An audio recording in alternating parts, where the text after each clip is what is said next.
Alrighty. Well, John, if you take it from the top, bring us back to the beginning when you first started taking money seriously. If you can remember, was a certain moment, whether it was something you read, something someone said to you, or do you remember the specific moment you really, that light switch kind of flipped in your mind?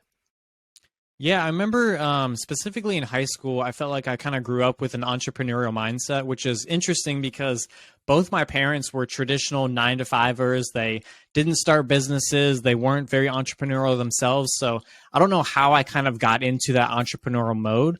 But I know in high school, I kind of did the thing where I would, maybe sell packs of gum at school or sell some. I remember I would make custom socks. Like I would like dye these socks, bring them into school and sell them for like, a $5 markup or whatever. And so I always kind of wanted to make money on my own. I didn't want to be reliant on any like one source of income. And so I just kept like trying different things. And with that mindset, I kind of like rolled that into college. And that's when I became a finance major. And I really wanted to know, like, how do you make money? How can you like sustain yourself and build businesses and all that? Because I was really interested in that stuff. It was just something that I was naturally interested in.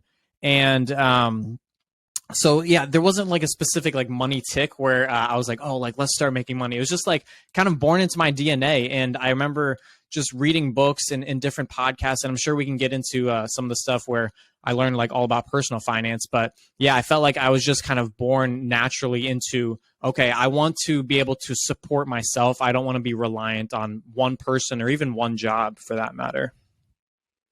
Well, if you've got that kind of entrepreneurial spirit, but you are going to traditional college, you're going getting that finance degree, what did you envision life to kind of look like when you're going in your freshman year, you're starting to get that degree? What was the end goal? Yeah, that's so funny because it actually switched like halfway through. Like when I was a finance major, I was like, I'm going to be the CEO, the corner office, C-suite, whatever. Like I wanted to be like that top dog. And, shortly, like I think it was like within freshman or sophomore year, I realized I was like, this is not the life I want to work. Like, this is not the life I want to work in. And I even had an internship where I was kind of in that corporate lifestyle. I was like, this is like, I cannot believe that this is what life is. Like work 60 hours a week, working in a cubicle. And, it just didn't really light me up at all. It actually turned me off a lot. And so that's when I kind of had an identity crisis. I was like, okay, I thought I was going to be the CEO, but it turns out that this is the exact opposite of what I wanted to be. So I tried to understand, okay, it's like, okay, people create businesses so they can make money, but they also create businesses so they can like have freedom and time freedom. And so that really interested me as well. I didn't quite understand that until a little bit later on in college, but there was one book that I read in college that really was like, just really like set the trajectory of everything in my personal finance career. And it was a book called Set for Life by Scott Trench. I read that my junior year, and it was just like so pivotal to me because I was like, wow, this is like, it was everything like that was different about like personal finance. It was like lowering your expenses and increasing your income and house hacking. That's what introduced me to house hacking. We can talk about that as well. It was such a pivotal book for me. And that was like, wow, I need to learn more about this type of finance, this type of personal finance, rather than the accounting, the financial modeling that I was learning in school. I was like, this really isn't like interesting me. Like it wasn't of interest to me. And I think that the personal finance is what leads to that freedom that I was kind of searching for in the end. So I think it's kind of funny. We have really similar stories in terms of trajectory. It was like kind of my midpoint in college while I was studying finance. I had the light switch moment. Like, I don't want to work in finance. Like the people above me seem miserable. I'm just going to be bumping up from like analyst 1 to analyst 2 to like manager 1 to manager 2. Like it was just not the path for me. And so I kind of had the same realization as you. It's awesome that was Set for Life too. I'm a huge fan of Scott Trench and his work. Did you end up getting that traditional job out of college, or did you make some kind of entrepreneurial thing work like straight out of the gate and you didn't even need that corporate job? Yeah, no, I actually ended up getting the corporate job. I was an analyst, like an analyst 1, just like you said. Yeah. And I couldn't quite figure out that side hustle or that like entrepreneurial like business to start in college yet. But I don't want to say there was pressure on me to finish my degree, but it was more like, okay, I'm already here. It's going to be worth it just to get the finance degree in general. And I was going to an in-state college, and I was paying for my housing, and so I was able to get it like pretty cheaply as well. So I was like, okay, let me just finish this, get this degree, and then I can kind of figure out where to go from there. But yeah, I got the analyst one job, and then I ended up switching to becoming an accountant. I hated that even more, and so I was like, okay, something's got to change. And kind of like throughout that is when I actually started posting videos online about personal finance, because again, I was reading, like I was learning about traditional finance in school, but as I was doing that, I was also listening to personal finance, like podcasts, audiobooks. I was reading books like Set for Life, Rich Dad, Poor Dad, all the classics. And that's kind of just what like encompassed me as like, okay, this is the way, the financial freedom is the way. And I tell people all the time, I got that. I was high on FI. It's like whenever you first find out about financial independence, you're just like so obsessed with it. It's like you want to tell everybody about it. You want to tell your friends and family. You become that annoying person that just talks about financial independence and retiring early. And so I was that guy. And after my friends and family had enough of me, that I was like, okay, I need some sort of outlet to talk about this on a bigger scale. And that's why I started creating videos online, specifically on TikTok. That was just kind of the medium that I found to be most popular at the time back in 2019. And that's kind of what I did. I just started making personal finance videos on TikTok while I was in that accountant role. And it was just something that was fun for me. It helped me with my creative outlet. I was teaching people, I was learning things as I go. And that was really like one of the best decisions I ever made, was just posting videos online of myself and trying to help people along the way, because it's provided so many opportunities, and I'm sure we can go down that path as well. So, well, a lot of times when we get in this part of people's story, it's always like, I thought I'd maybe reach a couple hundred people. I'd maybe reach like 1,000 people, and you have this like perception in your mind, and then you always end up blowing way past it. So when you're first starting out, like what did you think was going to happen with these videos? And then what was it kind of like initially? Like how long did it take before you started seeing some traction? Yeah, so like I said, I actually posted my first video online. Well, I had tried YouTube, I had tried some blogs and stuff like that, but I posted my first TikTok towards the end of 2019. I think it was like December of 2019, actually. And I had no idea that this could be like a viable source of income, or that it could replace my full-time job or anything like that. I just knew it would be fun and I could help people. And like you said, I was like, if it just helps a few people, it's worth it to me. So yeah, I just started like consistently posting maybe 3 times a week on Roth IRAs and 401ks and just like some interesting stuff like that, because at the time, no one on TikTok was talking about money. It was dancing. It was the lip syncing stuff. It was like this cringy stuff on TikTok. And I was actually embarrassed to say that I was making videos on TikTok at the time, because it just had that had that dogma to it.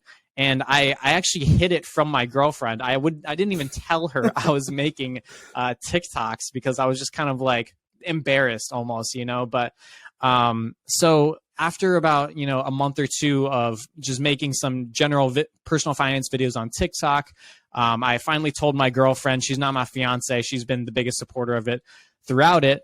But it was about 3 months into it, I posted a video talking about Jeff Bezos and like how much money he makes or something like that. And that video blew up because everyone wants to know how much money Jeff Bezos makes. And so that video got, I think, like a couple 100,000 views, maybe like 500,000 views.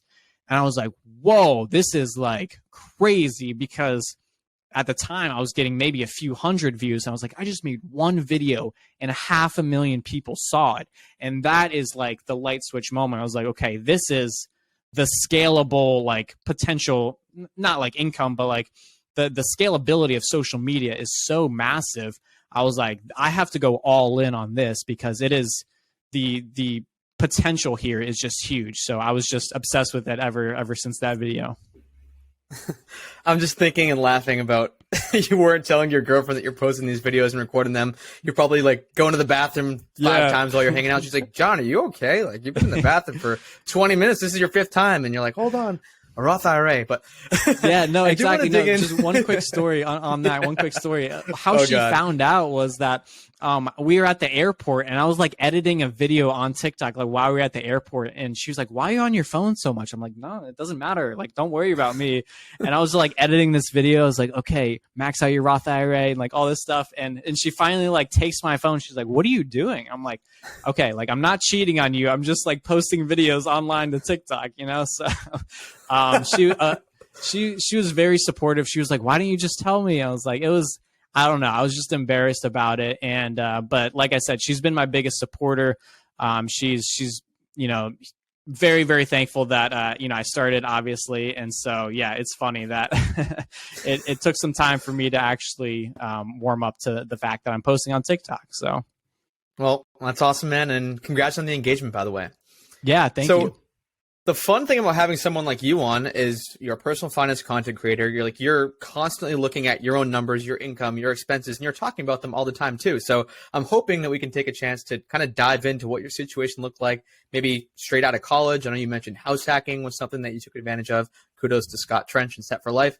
But what did that look like? I guess how much were you making straight out of college? You were in that finance job, then you switched to accounting. I guess we can go over the income change in those as well. But what did things look like on the income side of things and the expenses side of things, like straight out of college that first year?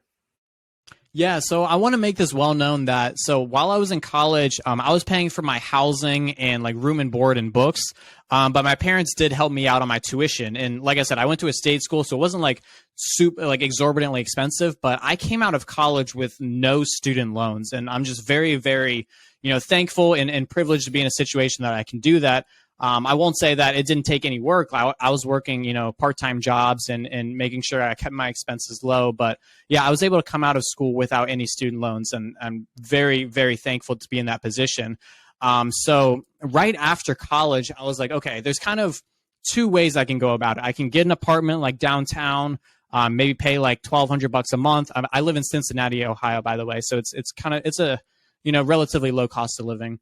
So I could live downtown, pay $1,200 a month for an apartment, or I could potentially move back in with my parents and pay, little to zero rent. And so I was thinking about it. I was like, okay, do I live with my parents? I was going back and forth. But at the end of the day, I made the intentional decision to actually move back in with my parents for just 1 year. And I was like, okay, this is like, it's one of those things that you won't be able to do like years down the road. So it was a very intentional decision. And because I had read about house hacking, I knew I wanted to save up a lot of money so I could buy my first house hack. So I made the choice to move in with my parents and live really frugally with them, and helping them out as well and spending more time with them. It was a great mutual relationship, and so I was able to live with them very cheaply. I saved up.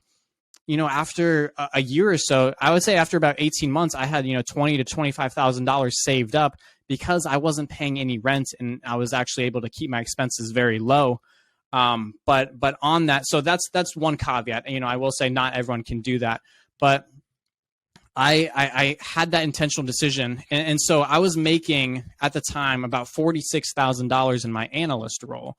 But I was able to save up like over half my salary, so I had like $20,000 saved up. I ended up moving back to Cincinnati, so there's a couple moves in there, but I was, I had $20,000 saved up, and I made that conscious decision to find a house hack next. And so that's kind of what I did. Is right in 2020 during the pandemic, I had been searching for properties, looking for duplexes essentially. And in July of 2020, I closed on my first house hack because I had that money saved up. And so I was able to live in the top half and rent out the bottom half.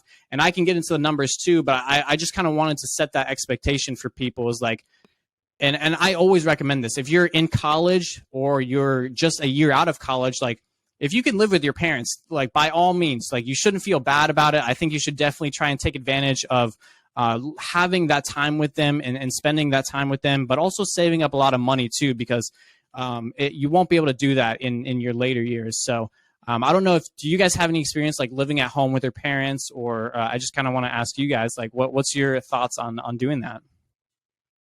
So for me, I actually did the same thing for 7 months and moved back in. It allowed me to save up a bunch of money, ended up meeting a bunch of people, going on a book tour, kind of a whirly twirly journey. It sounds like you have a similar story, John. But yeah, I did take that same route and I took advantage and got to live rent free for about 7 months, which was huge for saving up money. Yeah. The Air Force decided to relocate me 1,100 miles from my home, so it's been a little tough commute to make that work. Yeah. Yeah, no, and I think it's, I don't know, it's just part of our story, right? It's like like we want to be transparent in our numbers and our story, and I think that it's important to understand that, like, if you can either live with roommates or live with parents, you can significantly reduce your rent, and we all know housing is our biggest expense, and so it's like, by doing that, it'll really help catapult your savings that way. And so, yeah, I had roommates all 4 years in college. I lived with my parents a year after college, and that's why I was able to save up $20,000. And I took that $20,000 and put that into my first house hack. So again, very, very calculated throughout my whole journey. So, well, even though I haven't really lived with my parents since I was basically 18, don't think I've ever really lived alone. I've always had roommates, or me and Leslie have lived together and split some things. And you talk about that first house hack. So, like, how was that? Was it successful? Was it something that got you hooked on that kind of line of thinking, or was it something that you tried and it didn't really work out and you decided to go a different direction? Yeah, so I consider myself pretty lucky on my first house hack. So I live in Cincinnati, Ohio, and I purchased the house hack. Again, it was probably I say I put $12,000 down. So it was 5% down conventional loan.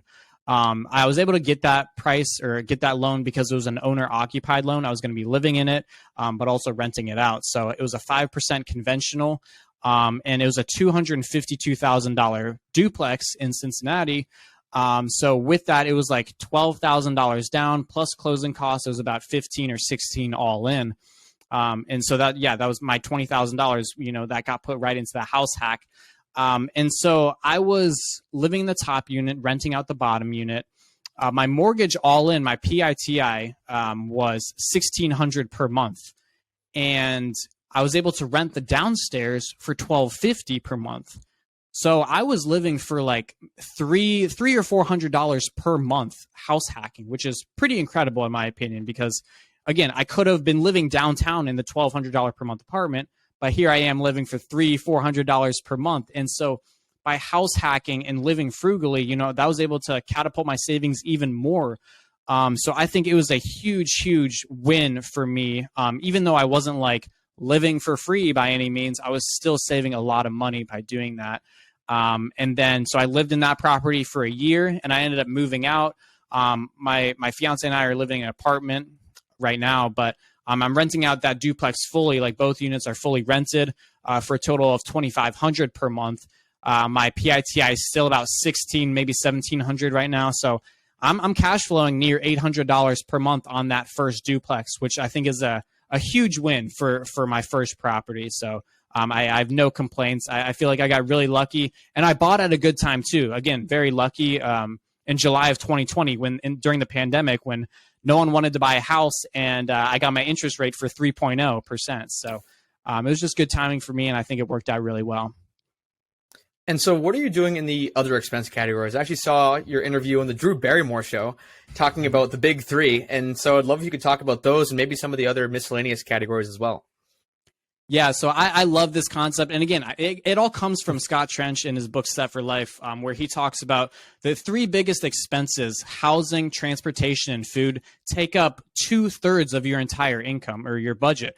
And so when you look at wanting to save more money, cutting on your $6 coffees or canceling your $13 Netflix is not going to move the needle as much as, getting a roommate and saving $500 per month, or living with your parents and saving $1,000 per month. So I always look for ways to reduce those three biggest expenses. And yeah, I talked about that on the Drew Barrymore show as well. That was a fun little trip. But I think some of the best tips that I can give to the audience is that, yeah, if you're looking to reduce your housing, roommates, live with parents, or live outside of popular or like downtown metropolitan areas, especially with remote jobs, you can live outside of these high cost of living areas and still make a great salary with your remote job. So that's another way to lower your housing expense. And going on that remote job as well, you can lower your transportation costs when you have a remote job. So you're not going on your commute. You you don't spend as much in gas. And this is another cool hack that like, so when I was in college, like I was paying for my own car insurance, I ended up getting a remote job like as an accountant. And I called up my insurance provider. I was like, hey, like I have a remote job. I'm not commuting anymore. I'm maybe driving like, 20 miles a week. Like I barely drive my car anymore. And they actually cut my insurance bill in half because I wasn't commuting anymore. So it's just like these small things, like they quickly add up. So if you can call up your insurance provider and tell them, hey, I have a remote job, why not? It just makes a lot of sense. So, yeah, so that's another great way to save on transportation is getting a remote job. And then there's, some others like on food. Food is likely your third biggest expense. I always like to buy in bulk through Sam's Club or Costco memberships. I meal prep every Sunday to try and curb my addiction to going out to lunch. So I don't have any like temptation to go out to lunch. I'll have everything meal prepped. And then also just being intentional about going out. So my fiance and I will say that, hey, we like to go out on Mondays and Fridays. Like we'll go out to dinner on Mondays and Fridays. So that way we know like when we're going out, but we know when we're staying in as well. Because when you kind of go out on a whim, when you say, hey, there's nothing to eat in the house, let's just go out, that's when you tend to spend the most money as well. So definitely, I love that idea of your three biggest expenses, curbing those: housing, transportation, and food, because that's how you're going to spend. That's how you're going to save the most money. And I think that's an important topic that everyone should consider. And kind of on the same category, like you mentioned earlier, this like when you first started getting into financial independence, like high on FI, and a lot of times when people start attacking their expenses, sometimes they get almost too far into it. Like they get like addicted to cutting their expenses and they get to a point of almost deprivation. Did you have a period in your journey where maybe you started like really analyzing your expenses, took it too far and realized, hey, like I need to enjoy myself a little bit or this is not going to be a sustainable path? Yeah, it's a great question. I think everyone struggles with it. There's actually one video that I made talking about like, hey, yeah, like you don't need to buy a new car. You don't have to like go on vacations. You don't have to do any of this. Like just save your money. And someone commented that their boss actually recently bought a jet ski, and they were like 40 years old. They bought a jet ski. They had like saved up this money. They had been working hard, and they bought a jet ski. And the person who commented asked like, "Oh, like how do you like your jet ski? I'm sure it's fun in the summer and all that." And the boss responded saying, "I love my jet ski, but I wish I would have bought it 15 years ago when I was 25." Because it's like, when you're young, it's like it's easy. Like it's easy to say, hey, just save your money, but also you're never going to be that young again, too. So it's a tough balance. It's like, okay, do I save my money? Do I like almost deprive myself, right? And just like keep chugging along, or do I kind of enjoy the fruits of my labor here and there? And I think it's different for everyone. It's like, what do you value? Spend the money on what you value. If you really love going on jet skis or maybe riding motorcycles or whatever, like, yeah, by all means, like spend some money and enjoy those types of things. But then you also need to kind of cut on your other expenses if you're going to splurge on those other jet ski expenses or whatever. And I'm sure you guys have read the book "I Will Teach You to Be Rich" by Ramit Sethi. It's a fantastic book, but he talks about money dials, right? So it's like, if you're going to splurge in transportation, you're going to buy a new car and you're going to, get it all souped up and spend a lot of money on that. Well, like turn your money dial down on maybe vacations or traveling because, you're spending so much on transportation. So it's all a balance. I feel like it takes a lot of self-awareness as well to see like what you do want to spend on. But kind of going back to your question, Justin, is that I did see myself kind of depriving myself of things. Like I stopped subscribing to Spotify. Like I was like, okay, I'm not going to have Spotify. I'm not going to have Netflix. I'm not going to like do any of this. And then I was like at the gym, I'm like, what am I doing? Like I want to listen to music at the gym without any commercials. Like I feel like I can spend whatever $10 a month on Spotify. So I think it's just about knowing yourself. And then if you do start feeling deprived, start bringing those things in that give you joy. But it's a good question. I feel like everyone kind of like struggles with sometimes. So how has the balancing act kind of played out in your life? It sounds like now you're at a pretty good point where you're spending on the things you value. You're following Ramit's guidelines, I guess, or his pillars of wealth. How are things kind of shaking out now in your personal budget? Like, what are you spending per month? Like, what's the kind of breakdown with everything nowadays? Yeah. So again, I like spending on food. I like spending on travel. So I think those are the two money dials that I turn up the most is food and travel. And the reason I can do that is because one, I have a rental property that's paying for like my cost of living in my apartment right now. And my fiance and I would like to house hack again too in the future. So we have very, very low housing costs and we have very, very low transportation costs. We both drive paid off cars. Our insurance is super low, like I said, because we both have remote jobs. We don't pay much in gas or maintenance or anything. So our two biggest expenses, traditionally in an American budget, the two biggest expenses we have cut very, very low. We're living very frugally in those two categories. But now we can have the freedom to kind of splurge in other categories like food, like traveling. I've traveled more in the past 2 years than I can even imagine. And we like spending on healthy and kind of like going out to eat in at nice restaurants as well. So again, it's just, what do you value? Like what do you value? We don't really value like a super nice, like luxury penthouse apartment. We don't value the new BMW or anything like that. And because of that, we can spend on traveling to, cool locations. Like I just got back from LA. We're going to Hawaii in May. We've been to Alaska twice. So we love traveling and just, having these experiences. And we also like spending on food. So it's just about knowing yourself and finding that balance. And it does take some time. You're not going to know that until you kind of look at your budget and see where you can turn those money dials up and down. So the expenses, sorry. So the expense is definitely one side of it, but then you got the income side of it as well. It's all a balance. It's all more about ratios really than it is any specific number. So if you're coming out of college and you're making in the 40 something thousands as that analyst one, and then you start to make some career changes, and then you kind of get to a point where you're also making like video content full time. Like, can you walk the audience through what your income progression has been like since coming out of college? Yeah, absolutely. So coming out of college, I was making $46,000 as an analyst one, again, in Ohio. Like I was, making decent money, but it was nothing exorbitant. And then I got to an accountant job. I started making $53,000 per year. Nice little boost right there. But then, so yeah, for the audience that doesn't know, I make content on TikTok and YouTube and Instagram and all that. And so that really boosted my income is because, I have over 1 million followers on TikTok. I'm able to, sell sponsorships and do affiliate deals. And so that's what's become my full-time job as of May 2021. And from there, I've made over I'm not even sure what I've actually made yet because it's coming to the end of the year. I'll see, but it's upwards of like $200,000 that I've made just through like social media alone. And I will say I pay myself a salary of so I'm in an S corp, and so I pay myself a salary of $3,000 per month, which again isn't that much at all. So I'm still like living pretty frugally. I'm still living very lean.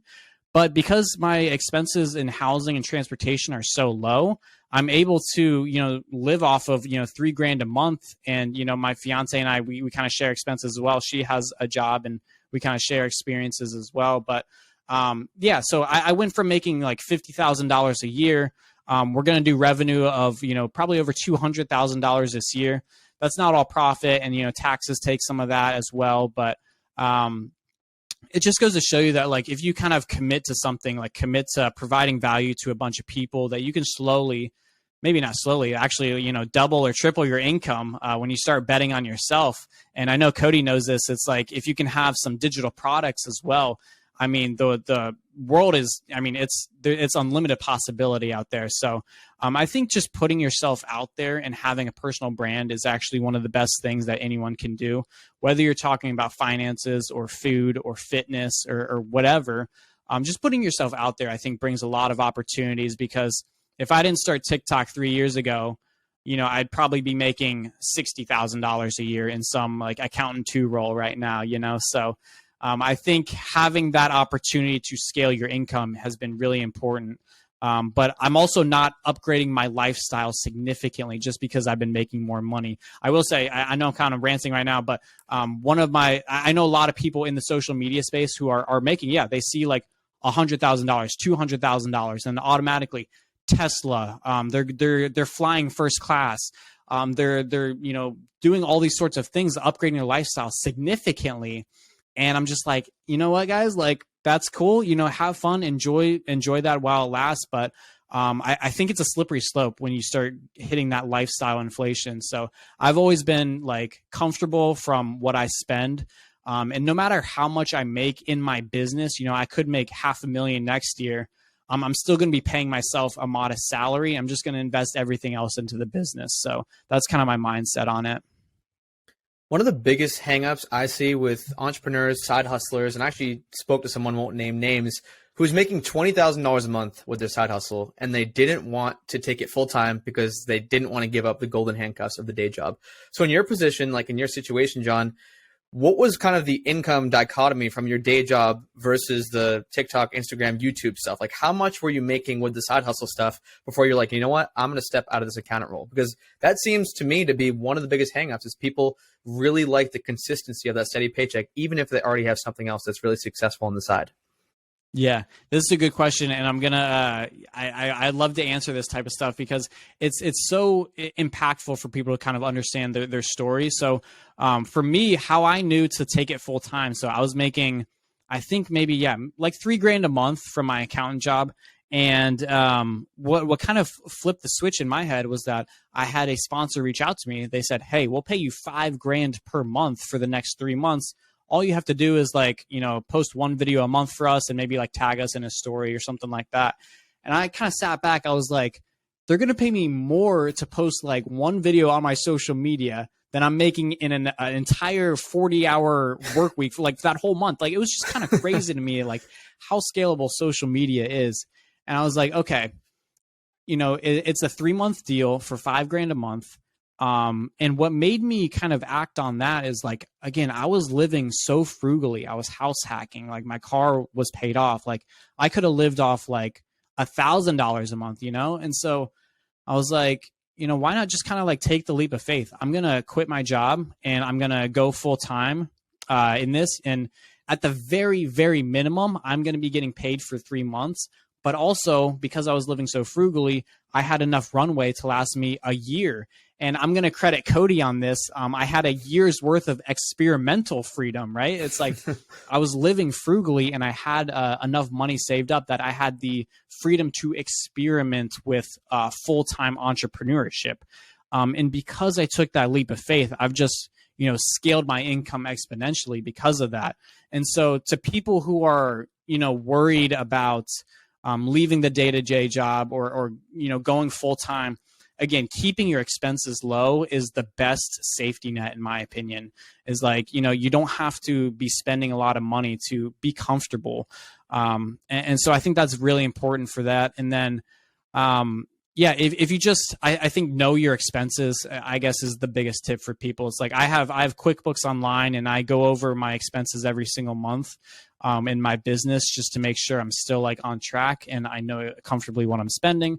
I know what I'm earning. And I think that's like the best way for people to feel comfortable and actually leaving their job. So I would tell that person to just like start tracking your expenses in some sort of like accounting or QuickBooks solution and just see how much you're spending, because it'll give you a lot of peace of mind to know that, okay, I have like 12 months to not make any money at all. That'll give you a lot of trust to like take the leap of faith. So.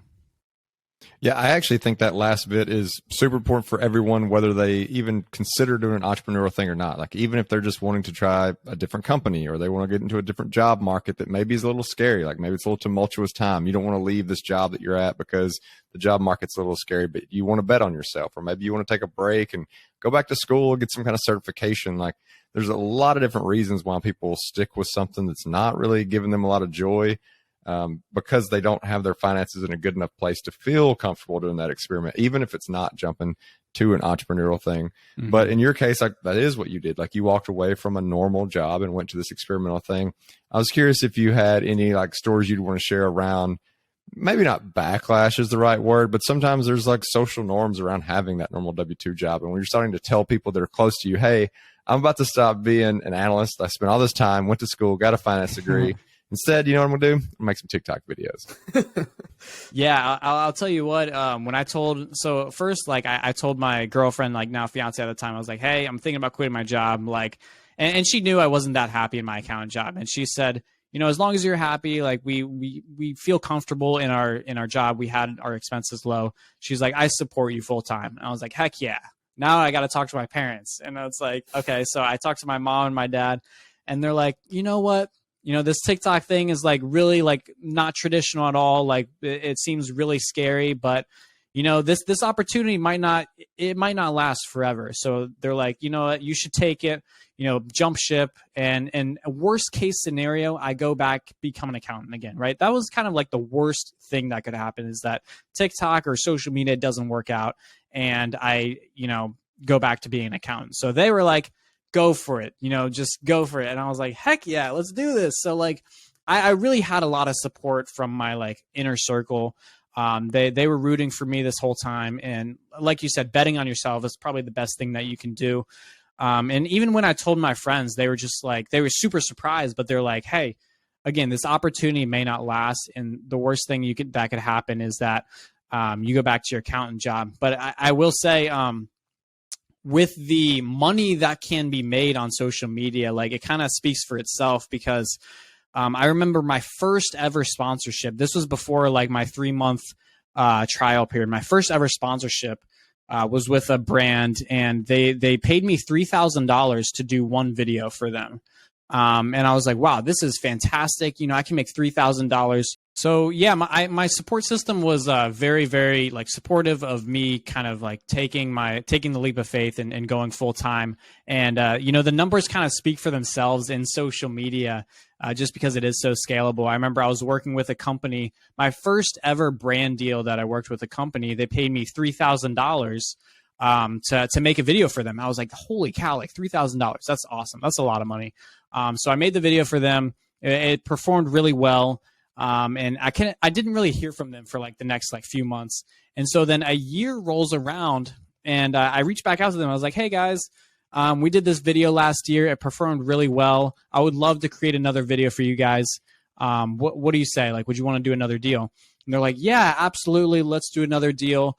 How much are you charging now? Because over that year I had grown significantly. Like my social media had grown significantly. I think I like actually tripled my following then. And so that's kind of what I did. I was like, okay, I got paid $3,000 for the first video. I tripled my following since then. So I'm going to triple my price as well. So I was like, okay, how about $9,000 for one video, one TikTok video? And they're like, yeah, that sounds good. Let's do it. And I'm like, oh my gosh, let's go. Like I could have said like $20,000, you know? And so it just goes to show you, like, again, betting on yourself and just really like sticking to the process and committing to just providing value first. Like the value that you get in return is always going to come back tenfold. And so, yeah, my support system, when I told them that story, that like I got $3,000 last year and I got $9,000 this year, they're like, oh my gosh, like never stop doing that type of stuff. So it's just crazy. Like, I just feel very like blessed and lucky to be in like such a position. But again, I'm not like upgrading the lifestyle significantly. I'm still trying to be humble about some of my success and some of the money that I see. So it's been a journey, but I've loved every single bit of it. So we've kind of talked about you being a personal finance content creator, but kind of abstractly. We haven't really dug into the content itself. So I'm wondering, your videos seem really well researched, really well edited too. Like they're always super entertaining. What are some, like, you know, and our audience is always looking for money hacks, things that maybe they don't know about, whether it's rules or apps or strategies, whatever. If there's any off the top of your head over the last few months that you were really excited to like research and shoot, do you have any that come to mind, like some cool hacks or some cool things that many people don't know about when it comes to personal finance stuff? Yeah, for sure. There's a lot of things that and again, I research this stuff every single day. I talk about it every single day. I know you guys do as well. But I just want to focus in on the fact that, lowering your three biggest expenses can really give you the opportunity to splurge on those other items that you like doing. So that's one of the big takeaways I want from this episode. But then there's another, there's a bunch of cool hacks. I don't know. Have you guys heard of spoken.io? It basically it kind of takes Google images of photos and will test them from are they selling elsewhere? So for example, Urban Outfitters is selling a chair for $150. Well, Spoken.io will find that same exact chair and find it at JCPenney for $75. And so I think that's a really cool hack that I think they use AI or some sort of automated thing to find the exact same chair. But because it's an Urban Outfitters chair, they, mark it up 50% or whatever. So I think that's a really cool hack. There's a lot of those sorts of websites popping up. I always like to share those as much as I can as well. And just different money saving hacks. I know everyone was obsessed with Black Friday a few weeks ago. And I think that it's important to realize that Black Friday is kind of just they mark up the price and then they discount it and say you're getting a deal, right? So I always like to check the Amazon outlet store. So if you go onto your Amazon app, you can go to, I think it says discounts and savings, and it says Amazon outlet. It's basically it is what it says. It's an Amazon outlet store where they have discounts and for brand new items. It's just basically overstocked items that you can find on Amazon. They also have an Amazon warehouse, which is actually open box and returned items. So if people don't like an item or they bought the wrong thing, they'll throw that into the Amazon warehouse. You can get discounts up to 50%. So all those things, those kind of hacks that you might not usually know about, I like to share those on my social media on TikTok and Instagram as well. So I'm just always looking for cool little websites or hacks or anything that can help save money or earn money more. So I like sharing those tips and tricks. And is there any content you could think of recently that maybe surprised you that people were so interested in it? It's not one of the things you generally think about when you're trying to teach people about personal finance. Yeah. I always, one of my best performing videos on TikTok, I kind of do a little skit talking back and forth. I was I was acting as one person. I was like, hey, what stock do you think I should buy? And the other guy is like, why don't you just buy all of them?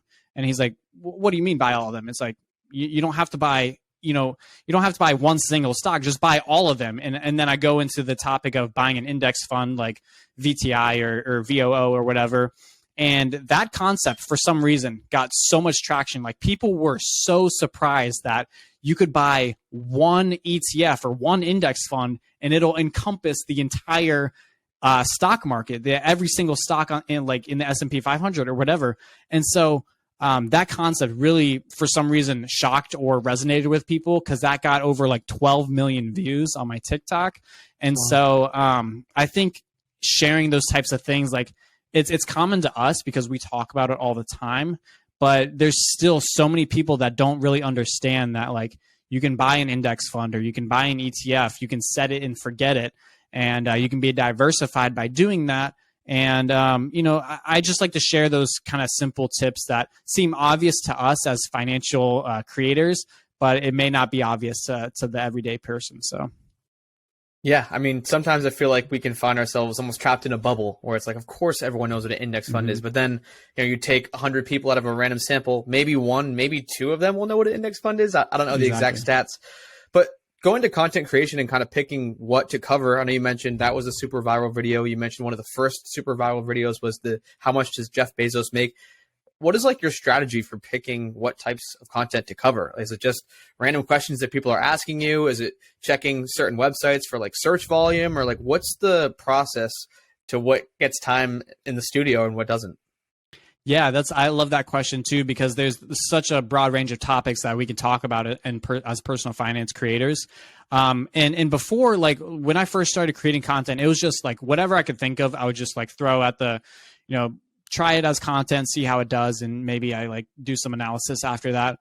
I've become more intentional with my content recently. Is like, okay, who do I want to speak to? And I've kind of realized that like the audience that I'm speaking to, the ideal viewer is someone who was like in my shoes just a few years ago, right? So they're coming out of college, maybe they're still in college, and they're kind of just starting their personal finance journey. So that's kind of what I like to tailor my content to, is like, okay, maybe you're getting your first credit card, like getting your first credit card in college, or maybe you're paying off your student loans in college, or I kind of like to identify my viewer, identify my audience first, and then I can kind of make videos according to that. I also am intentional with it because I have a catalog of videos. So every single video I make is put into like a Notion database. And so I catalog all these videos that I make. And again, it's hundreds of videos. And then I actually have a VA that goes in and kind of puts in maybe how many views it got, how many likes or shares it got. And then I can kind of organize the videos. Okay, what are my top performing videos, and what are some videos that aren't resonating with people at all? And slowly I start to form content that actually resonates with people the most. So another viral video of mine was just, again, simply explaining the difference between a debit card and a credit card. Again, it's like obvious to us as finance creators, but it's not obvious to the everyday person. And so when I talked about, hey, a credit card it's borrowed money from the bank, you have to pay it back like after 30 days, whereas a debit card is like, it takes money straight from your bank account. I'm just explaining that. It went super viral. It got like, I think like 3 million views on that one. And so if those types of ideas and concepts will perform better, I see those at the top of my Notion database. I know that I should make more content on that. Whereas like if I talk about credit utilization, people check out, like people don't even understand what credit utilization is, and they kind of check out of that. So I try to avoid some of the more complex and in-depth topics sometimes. So yeah, that's kind of how I think about my content. Well, John, like there's no doubt you're going to have like a ton more things that you're going to cover, and you're not just doing TikTok, you're doing a lot of different platforms. But for those who are kind of like following along with your story, trying to get some of the great nuggets that you're explaining, like the different hacks and the different websites that you're using, as well as your story, like where should our audience go to just follow along with you? Yeah, so you can definitely find me on TikTok. That's where I'm most active. And I'm really trying to create a better kind of system of getting on multiple platforms. So I'm on Instagram as well. You can find me on Instagram at Johnny Finance there. I'm at Johnny Finance everywhere, but I'm trying to get more onto Twitter. I know Cody and I have been talking on Twitter a little bit more now. And also LinkedIn. I think LinkedIn is very underutilized right now, and those are where the decision makers and CEOs tend to be. So I think it's important to get onto LinkedIn as well. But I would say for 2023, my main focus is my YouTube channel. So YouTube, they have long form content, but they also have shorts as well, which I think is just a game changer. So I'm able to put all my shorts onto YouTube. And that's kind of, I look at it as a funnel. Like that's my discovery. Like the short form content is how I get discovered. And then since they're already on YouTube, they're going to find my long form content, which is where they really get to know me and resonate with me as a person. And then maybe at the bottom of the funnel, I have some sort of digital product or maybe some coaching or course I want to promote as well. So that's where I want to focus a lot of my time on in 2023 is on YouTube. Again, at Johnny Finance. You can find me there. I'm posting all my TikToks and shorts there. I'm also posting long form content on there as well. And that's where you'll find me. So I'm just super excited to keep making fun, entertaining content that can help teach people about financial independence. And it's been a fun journey. So. Awesome, man. Well, we will definitely link up all of that in the show notes, all of your social media channels, so our listeners can pick whichever ones they're most active on. And yeah, just want to thank you again and echo what Justin said. It was super fun having you on and kind of a fun full circle moment from getting randomly assigned to like a discussion group at the economy conference last year to now being able to kind of flesh out your full story and dig into the expenses and the income. And thank you for being super transparent. I think listeners are going to get a ton of value out of this one. So appreciate it, man. Yeah, I appreciate it, guys. Thank you so much. I think you're doing a great job with the Financial Independence Show, and I'm just excited to see how much you guys grow in the future as well. So I can't wait to see.